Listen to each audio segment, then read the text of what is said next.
Get ready to dive into the comic book realm, where heroes rise and villains take the helm. We're here to dissect the stories and the art. On source material, we tear the panels apart. All right, let's get into this final issue, X-Men, the movie prequel, Magneto, released August of 2000, written by Joe Pruitt, pencils by Mark Teixeira, inked by Jimmy Palmiotti, lettered by Chris Eliopoulos, atomic paintbrush on the colors again as well. It's time to learn a little bit about Magneto, and we're going to start things out back in Poland, 1944. Very similar to the opening scene of the movie. I didn't brag on the artwork of the other two, but I will on this because I am a fan of Tex's artwork here. So here we have young Erik shortly after the events opening the movie. This boy is looking at one of the furnaces and he knows his parents have died. Young Erik sees some soldiers and manipulates one of the guns to make it look like he's opening fire on the other soldiers. He doesn't kill them, though. He has them fire at the ground while they jump around, and then he stops firing. And it looks like one of the officers here, one of the Nazi officers, knows it was Erik that did this. It's a colonel. And the colonel said it was the boy, but these other guys are like, ignore the boy. He is no threat to anyone. He is but a child. And now we fast forward to the present, where Magneto is walking through what may be the remains of the camp that he was at. I don't know, it looks awful pristine for it to be the camp. I feel like this has got to be inside his mind or something. No, it's legit. He ends up destroying one of the buildings there and then walks off to his ship, which has Mystique, Toad, and Sabretooth inside. Sabretooth, again, getting a lot of lines here compared to what he had in the movie. Sabretooth gives him a hard time, gives Magneto a hard time for going out and destroying the building, and Magneto proceeds to pick him up in his chair and throw him across the room with his powers. Mystique asks him why they were there, and he says, "I've learned it's never wise to face one's future without first remembering one's past." And Toad's like, "I hope that means it's time to dish out some serious payback." "Yes, Toad, the time has arrived at last. Take us home." And here we are 2 months later in the office of Senator Robert Kelly. He's watching news reports of some mutants. And this one on the TV apparently can grow to gigantic size. So a lady by the name of Miss Hutchinson comes in and tells Senator Kelly about a attack on a New Mexico military complex. And they're trying to figure out what it was that was taken from there. And they know that it was Magneto. And now we're flashing back to 1992. A couple guys playing chess. And this is in Israel. I think this is where Charles and Erik first meet. Kind of foreshadowing what happens at the end of the film. They both sit down in a bar and introduce each other. And as they begin to talk, all of a sudden there's a huge explosion. And Magneto shields him and Xavier from the blast. Looks like there was a car bomb outside. Charles is trying to direct some rescue workers, while Erik is grieving over a young lady who was caught in the blast and killed. Will this senseless persecution of those who are different never end? Or are we cursed to live every day in fear for the rest of our lives? It has to stop. Charles, I will make it stop. Xavier's trying to make him understand that he needs to be thankful that he's alive and that it's not his fault. But Erik says, "But wasn't there, Charles? Wasn't there?" The next day, the two meet up and they're talking about the possibility of other mutants out there and what mutation means for humanity. A new stage of evolution is upon us. And if you want your Magneto was right moment, listen to what Magneto says. "An interesting hypothesis, Charles, but if you say this is true, then these mutants would become feared and persecuted. Mankind has little tolerance for that which is different." Oh, and now they're confronted by the guy that Magneto beat in chess, and he's mad. He's brought a couple buddies. They're planning to hurt Erik. This guy points a knife at Magneto, and Magneto, of course, bends it and then starts having it go towards his own neck. Charles is trying to talk him down, and that's where he uses his power to get inside Magneto's head. Magneto realizes that Charles is a telepath.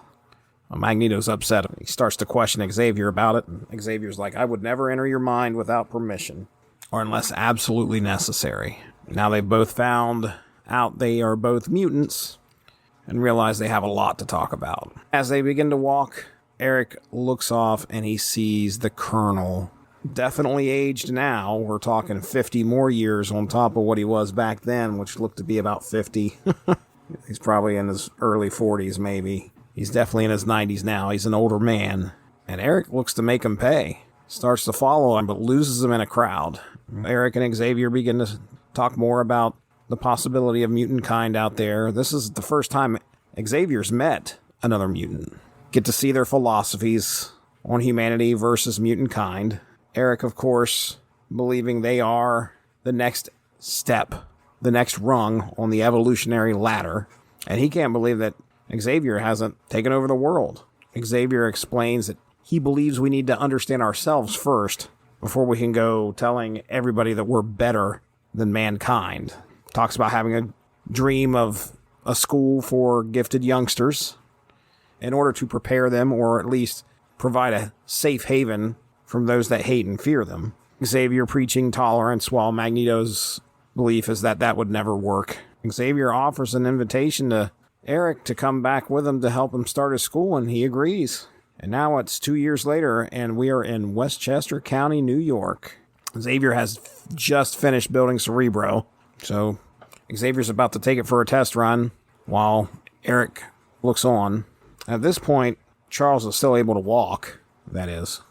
So now it makes a little more sense to me. I always had a problem with the movie and the fact that they knew exactly how to roll in there, turn the blue Cerebro juice to black, and cause a problem. It always bugged me, how in the world did they know to do that specifically? Erik was with Xavier the whole time while this was being built, so he would know the ins and outs of it. Xavier puts on Cerebro, and he is a bit overwhelmed. But he sees a boy that's being chased and yells at Erik that we need to leave now in order to save him. He's only 30 miles away. He also saw into the minds of the people that were chasing him and knew exactly what they were going to do. So Xavier and Magneto arrive, try to stop the mob from hurting the boy. They've now turned their sights on them. Magneto takes one guy who has a shovel in his hand and uses his powers to wrap the shovel around the guy. Xavier's screaming at him to let him go, and Magneto spares him. The kid is injured, and he swears that if the child dies, he's coming after all of them.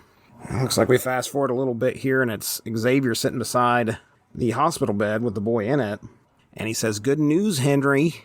I'm not sure if it's your mutant metabolism, but aside from a few minor abrasions, you seem to be healing just fine. And I think we might know who that is." Xavier's offered him a spot at the house so he can be safe. He goes downstairs to talk to Erik, who's watching the news. Not a good thing. They're watching the speech by Congressman Robert Kelly at this point, who is, of course, stoking the fires of fear.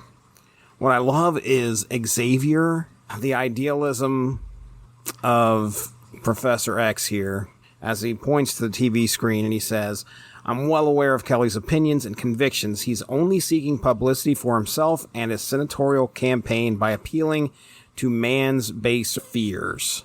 The next one.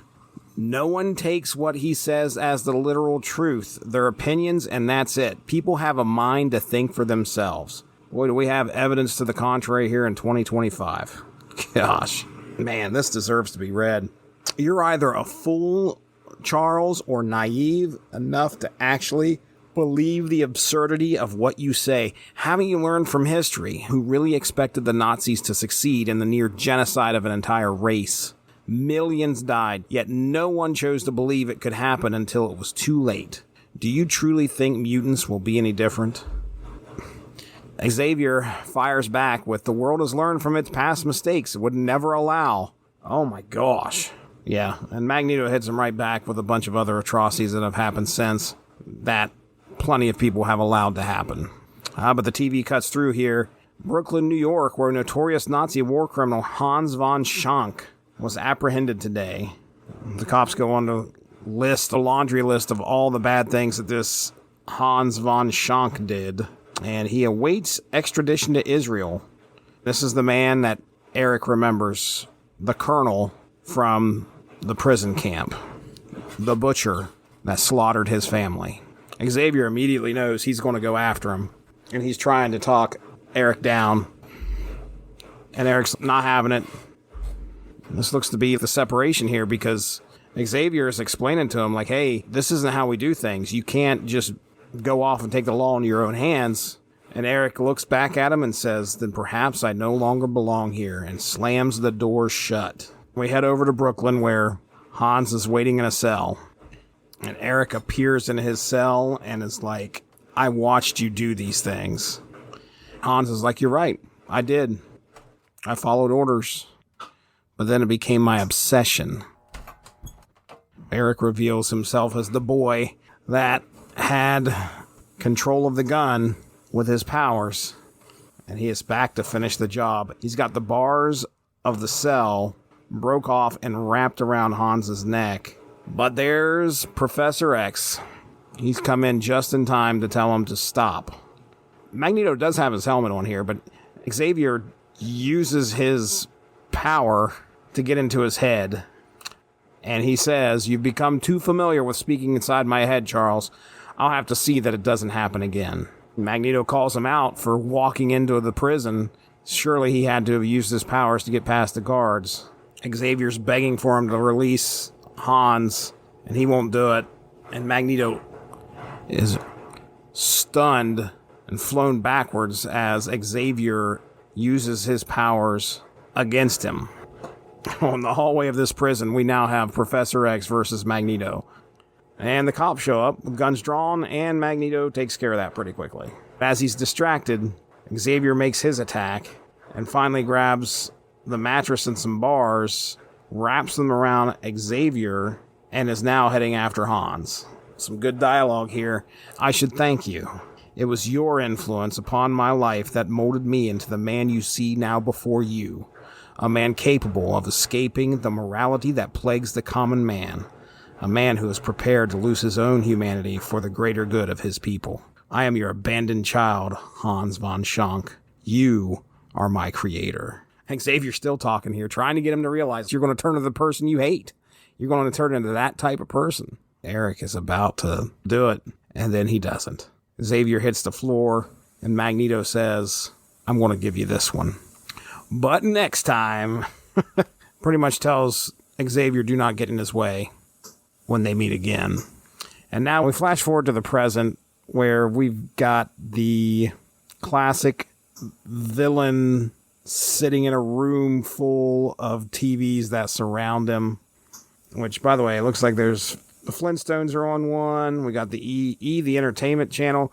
There's a Slim Jim commercial going on one TV. I believe that is Bart Simpson over there. Magneto sees another news conference, this time with Senator Kelly, preaching about the epidemic of mutants. He has Sabretooth come in and starts talking to him by himself, and it turns out Magneto sent Sabretooth to deal with Hans. Took my time with him like you asked. Had him begging for mercy. He watches a news report on the death of Hans von Schank, who had been teared apart what appeared to be by a savage beast. And Magneto grabs a chess piece and he moves the king and says, check, Charles, your move. Well, there it is, ladies and gentlemen. We finished our celebration of the 25th year since X-Men the movie debuted in 2000. If you haven't already, make sure to go back and listen to our discussion of the prequel comics that include Wolverine and Rogue. And if you get the opportunity, sometime this week, or whenever you listen to this, pop in X-Men. Definitely check out the commentary that myself, Chris Armstrong, and Evan Bevins had on Small Screeners watch it along with the movie. We had a good time. With that being said, we're getting out of here. Thanks for joining me. I'll talk to you soon. Bye-bye. Thanks for joining us. All of this would not be possible without W2Mnet.com, so make sure to seek them out for more podcasts. If you enjoyed what you heard today, please feel free to share, and we look forward to entertaining you again soon.